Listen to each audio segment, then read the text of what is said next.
everybody. So I have made a sort of a new series. Just following along when I'm doing prep time. I'm trying to help out some beginner debaters in NFALD, and so I thought I would, do this. And the last time I tried this, the content was great, but I forgot to turn on my microphone, and so I'm basically redoing episode 3. But it'll be even better this time. I'm gonna even pick a different affirmative, just to show you that you lose half an hour's worth of work, you just keep on moving on. It's totally fine. It's a little embarrassing, but whatever, man. Just keep on moving. Everyone's doing the best that they can. Let's start with the topic. A little reminder, okay? So the political campaigns topic, all right, and we went through the topic on a brainstorming session in the last working video, and we came up with a bunch of really cool stuff, right? Like this document. If you want a copy of this document, let me know. That's pretty cool. Really simple stuff. We just scoured one website called GovTrack and found a whole bunch of plans. And so that's what I like to do to start. Okay, not necessarily as like, all right, once you have this done, then you don't have any more work to do. No, this is barely the beginning, right, of doing it. You can have way more creative affirmative proposals than a congressional bill. But I think it's important to know which ones are out there, because you're going to be hitting them, and doing your due diligence on it means that you're going to collect some information on both sides. Okay, so here we go. Hold on, let me approve stuff. Request for my family. All right, there we go. And then okay, so we went through, we're brainstorming all this stuff, and the reason I tell you to go to GovTrack is because it's going to help you later on. And so I think what it's good and important to do right now is to look at the rules of debate. So National Forensics Debate, here's the debate event competition, and here's the rules. Okay, I think these are the most updated ones. It looks like it's on their official web page now.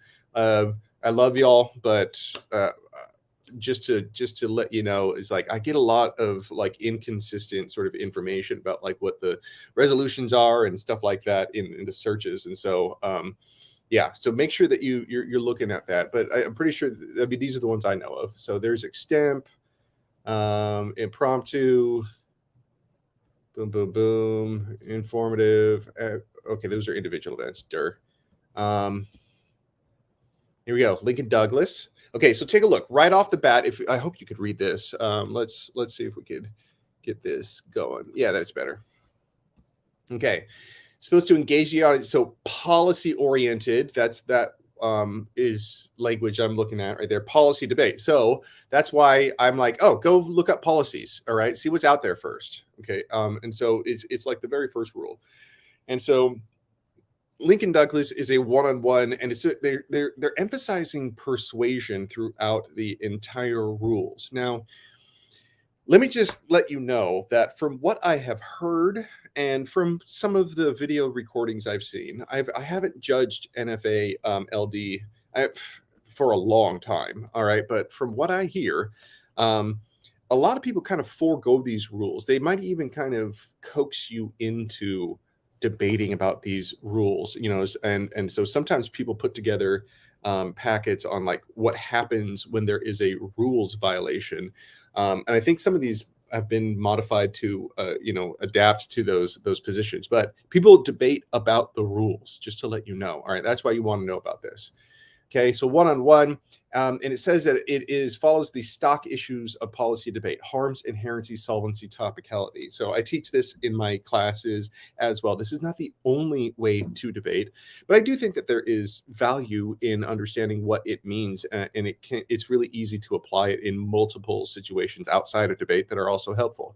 All right, so here we have the harms, inherency, solvency. If you don't know what that is, we will eventually get through it, but it just means that you have to make these arguments in the affirmative. Okay, So also just a little reminder, this is meant for like the very beginning, just getting started people in this event. I love the event. I want to try to make sure that plenty of people participate. Okay. All right.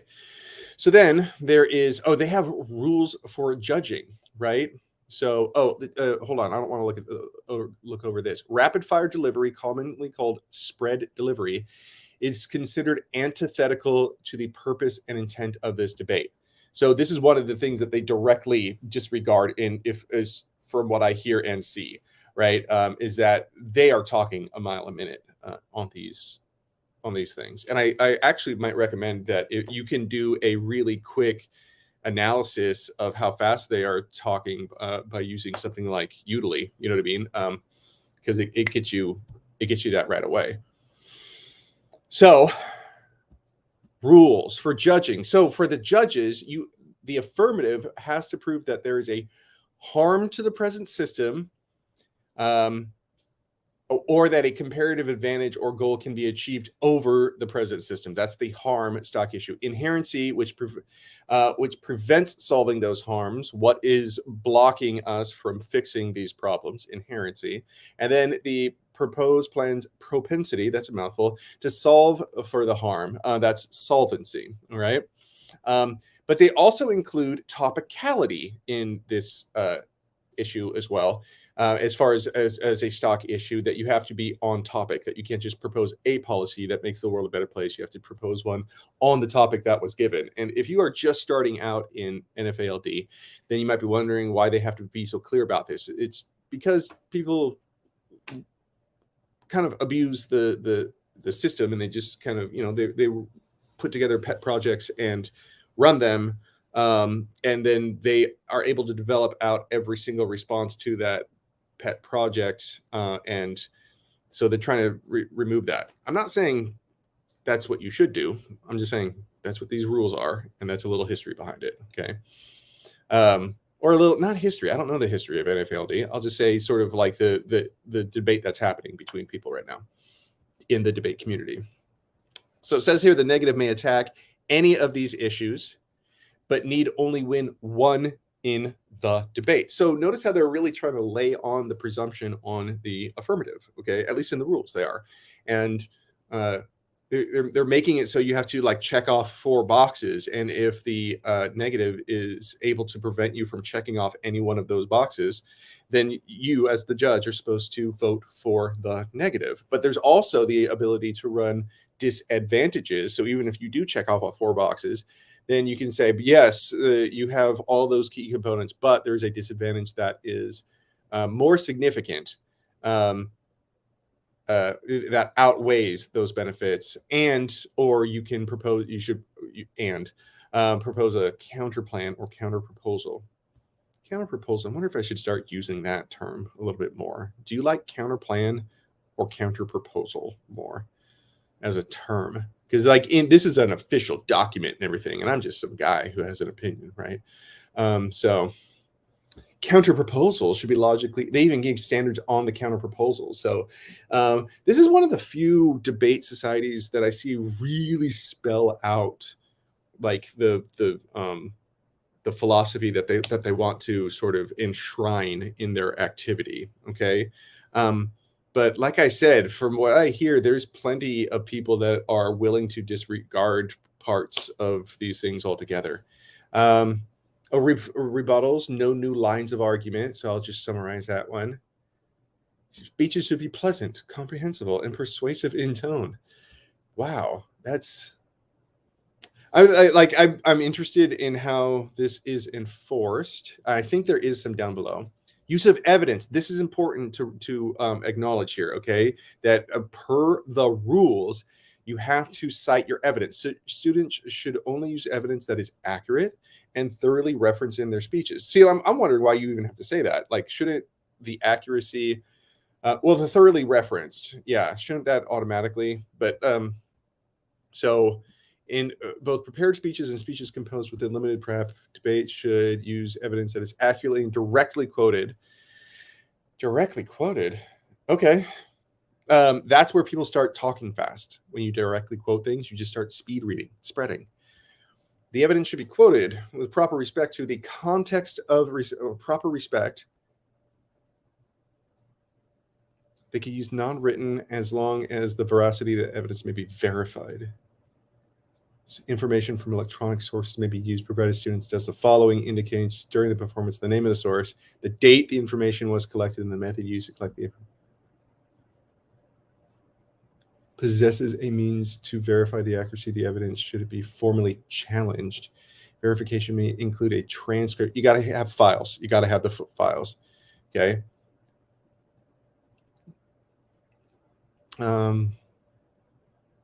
Notarized letter of authenticity from the source identifying specific passages from the performance accurate and or phone numbers at which the source may be reached to verify the veracity of information. Huh.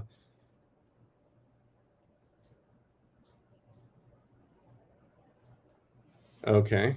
I didn't read that very closely. First time the source is presented, debater should read the full source aloud when introducing the evidence. A full source is assumed to include the author's name, author's qualifications, when apparent, full date, and title of the source. Page numbers need not be read during the debate. Okay. Should be available upon request. Yeah, so you that's why the very first episode was about the case list website. So go check that one out if you don't know what they're talking about here. So this is a way. So case list is a way of like helping them, fulfill this particular requirement of the rules. Violations. If a debater during the course of the debate charges his opponent with violating standard rule established by the National Rules of Procedure, the debate shall immediately cease. So hold on a second. If somebody doesn't cite a source, because that's one of the rules, right? Or they don't share a piece of evidence, the debate stops right there. Huh. Like if I'm reading this right, I hope the judge will bring the students to a member of the tournament committee. Wow. Formal complaint. Okay. I don't think that happens very often. I can't imagine, but like, man, I want to know that culture a little bit more. Like, I think I understand just debate theory in general, and I'm hoping everyone is welcome in this event.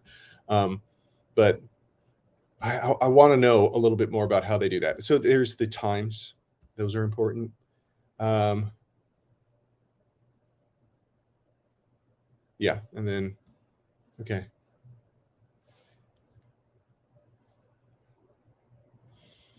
No speech program. So that doesn't look debate specific. Okay. There's the proposed resolutions, the final one. That was last year's. Okay, there we go. So here we are. This is when we were going through all this, we came up with a whole bunch of different affirmatives, right? You know what? I was doing one on a constitutional amendment, but I really want to find out what this is. And it is pure curiosity. I can kind of assume what it means, but so microtargeting, right? I'm gonna open that one in another tab right here. Here we go. So yeah, if you want to see how we got here, then you got to go back to the previous episode. But to amend the FEC to prohibit covered online platforms from disseminating political advertisements which are targeted to an individual, a connected device, or a group of individuals or connected devices on any basis other than the recognized place in which the individual resides or the device is located and for other purposes. Now, so I guess this is like elections happen for different regions. And so when you are electioneering, your only standard should be region, not what, like political party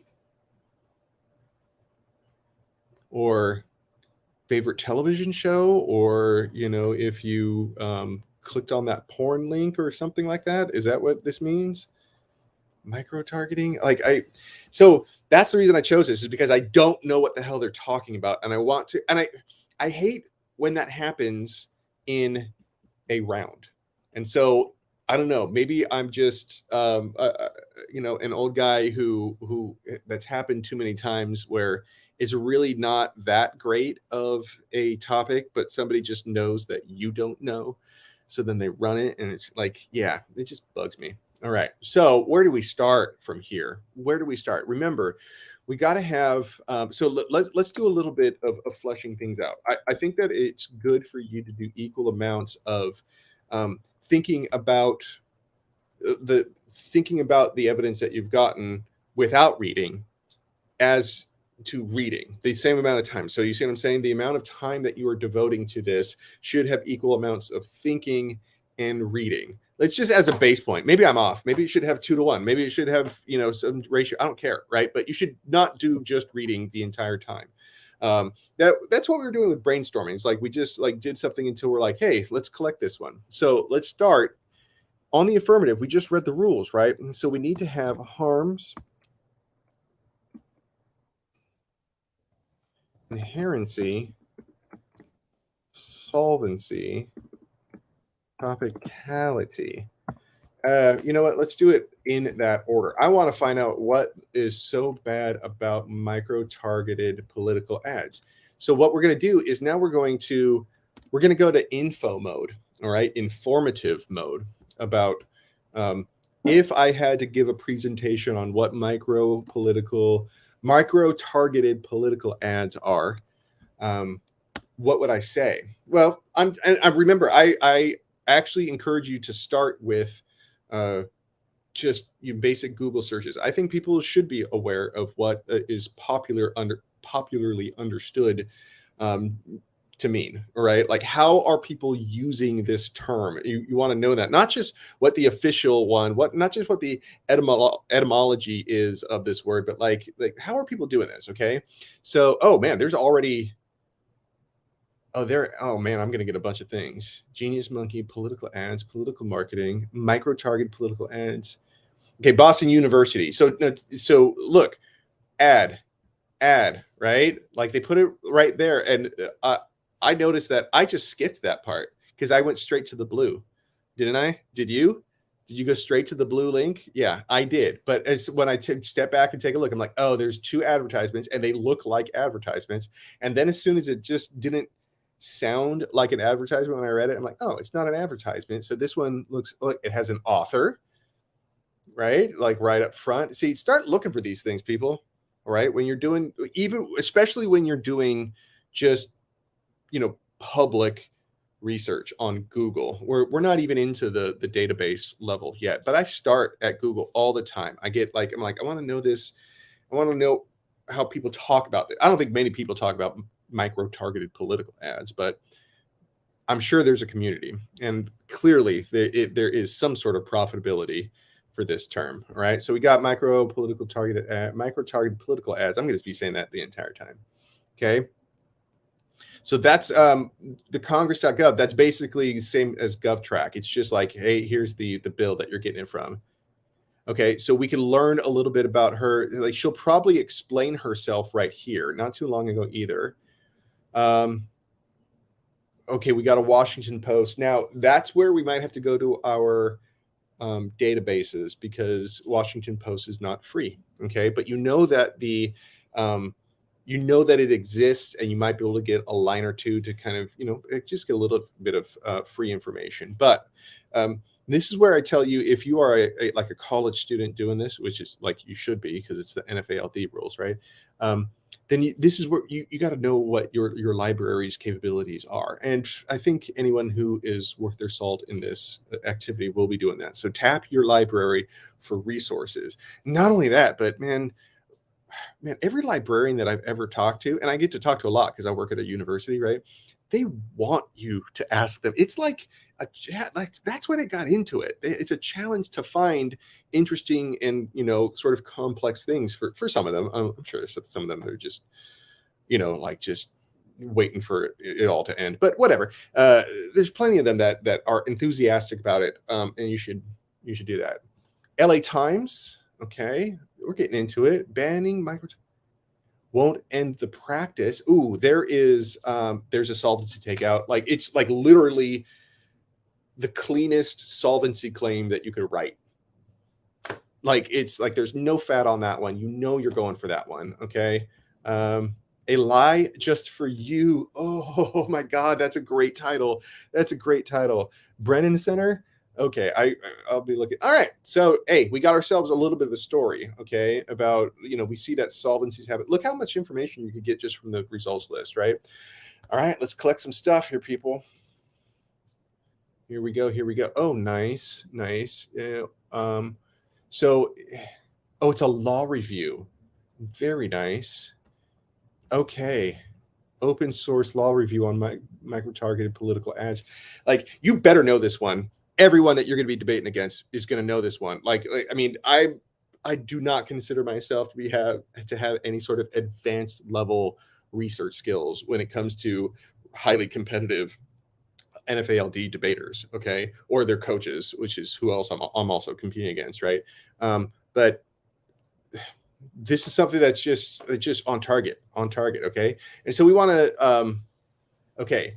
So notice how I just went through there, and so I think this is where I want to put a lie just for you.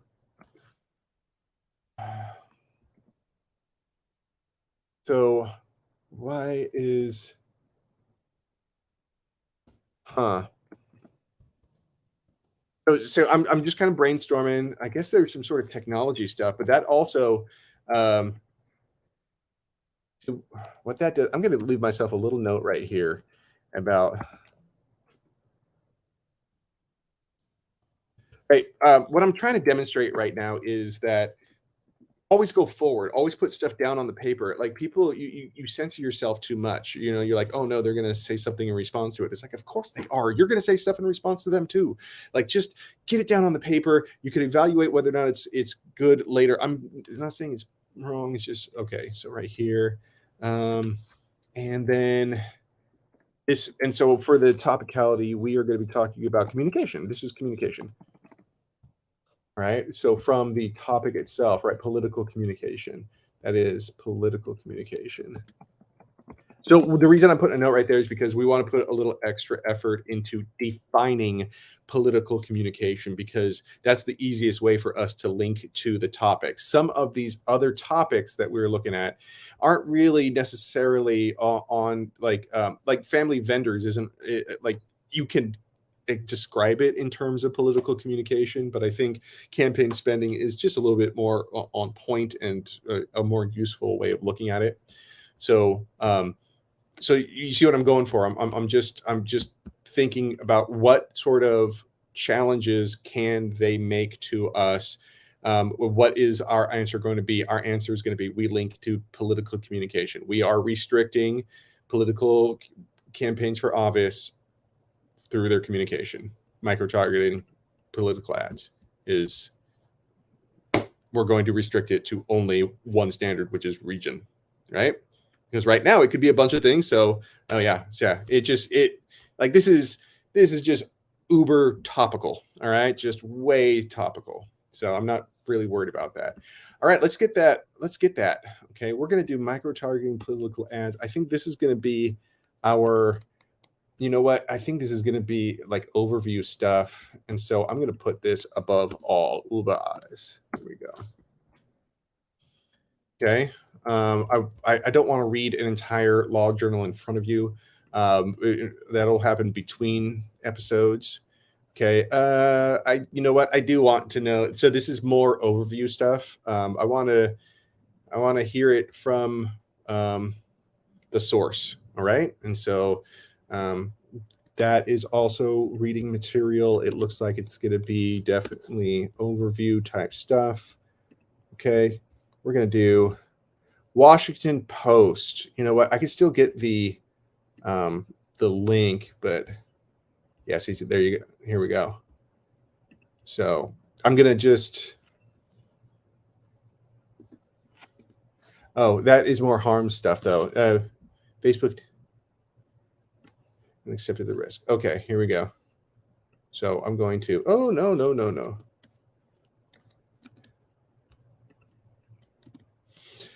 So it looks like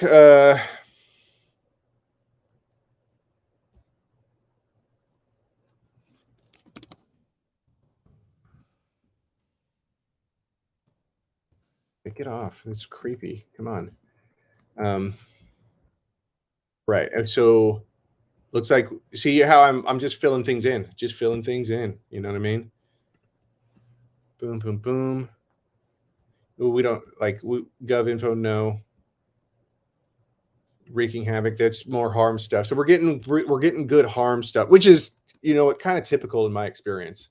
Honestly, you find a bunch of information that fills up on the harms, right? But you have to really read them to get the inherency part. Here we go. I want to make sure I'm just a little curious.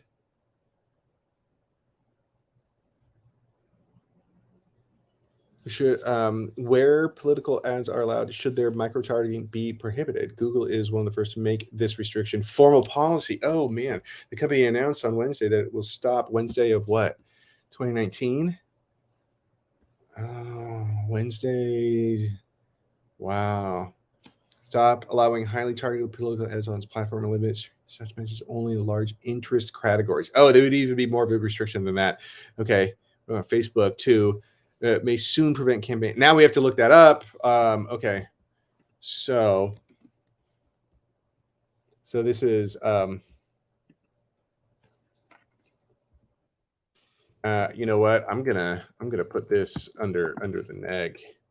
See, look, like this, it always happens. Like when you come up across something, it's like, oh no, that's totally destroys my case. It's like, yeah, but it also totally destroys somebody else's case that's trying to do micro-targeted political ads, right? So like, don't pass that by. Like, if this case isn't good, then you need to be able to say that in a round. So like collect this stuff. All right. So that's not only is that a harms takeout, it's an inherency takeout because tech companies are already doing it.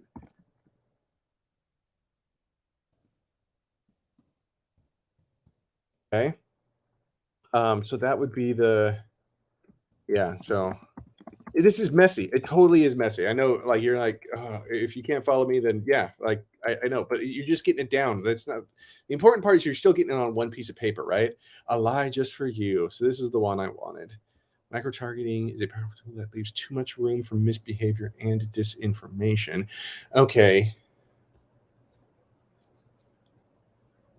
Okay, so look at the restriction that they did right there.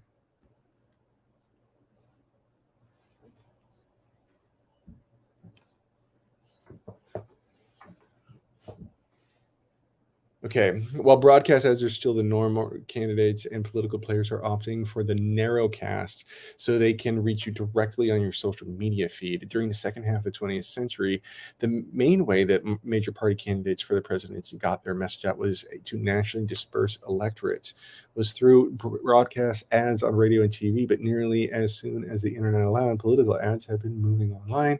And as platforms become more sophisticated, nature troves of personal information, political ads are increasingly micro-targeted to subset of population.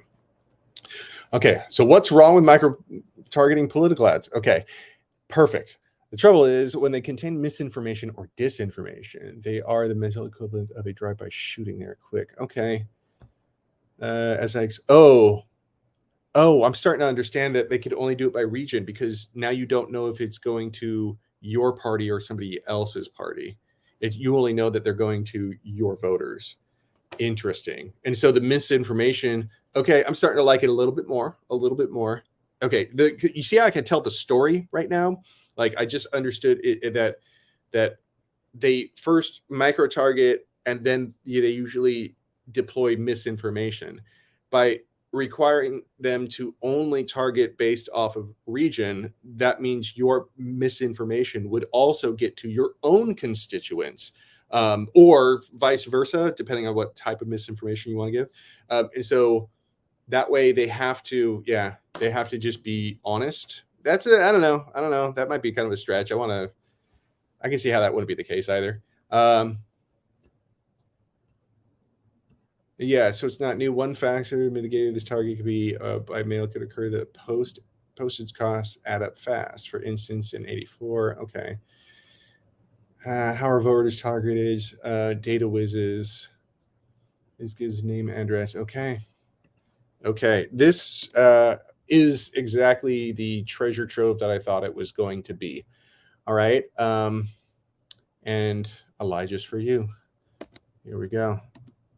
Yeah, I do like that one. And then add those voter files. You can use what the voter file allows the micro-targeter to do is to send target messages to divorced, gun-owning Florida Republicans with a habit of clicking on Fox News stories online. This is likely to be very different from the message. Okay, so to single Democratic voters who click on ProPublica, it allows them to target platform users on the basis of personal information such as age, gender, education, income. Now, zip code would still be, like that would be allowed, right? Because that would be regional. Like you got to think about the logistics of it. Okay. Huh. Okay. Okay. So again, if you are interested in seeing this, you could watch it, you could take some notes down, but if you want, let me know, give me some comments and some feedback on what you want to see in the next ones. But I think this 30 minutes of work got us this much, right? And so we're just kind of piecing together, and we started from basically from this was a list of policy ideas. We have to go through all of these. We might not be able to, but we have to, right? Some, like, if you can fathom that. But right here, we have ourselves a little bit of background. We have we got a robust set of harms. I think it might not be technology. It might be explain how micro targeting works, right? And so because what that does is it provides, oh wait, oh, I gotta point out that that's the neg. I'm actually gonna, yeah, I'll move those around probably before the next. Right. So in the inherency is more like an explanation about how micro targeting works and why the current way that it's used is bad. And what that does is that it sets up. Oh, so the solvency is like why regional restriction works. See that? So the story ain't bad. It's like, look at all the horrible things Facebook did. All right. Let me explain to you how they did it. And now this is why if we say that you're only allowed to do regional campaigns, that would solve it, right? Because now you have to have a single message that goes out to everyone rather than different micro-targeted ads to a bunch of different people. You can only put out one message. And so now, but the constitutionality definitely comes into play on that one. But these ones are really, really on case. All right. So nice on case responses that you got specifically for micro targeting ads. The constitutional arguments, you could have a strong link for it. But these are good defense. And I think that you should prepare some good defense, if for no other reason than to fill up your freaking 7 minutes of speaking time with just topical, just bombarding them with topical stuff that you found. It's like, oh yeah, I found that way back in September. I've been holding on to this file forever and hoping to bust it out. And finally somebody ran micro targeting and I got my file ready to go. All right. Like this is not a finished file, obviously. Go watch the case list episode to kind of see how that gets formatted a little bit. That'll probably be the next thing that we're doing though. All right. Okay. So next thing we're doing, we're going to be, I think what we're going to be doing is cutting cards. That's what we got to get going on. All right. Okay. Let me know if there's anything that you want to see in these episodes. I'll see you later.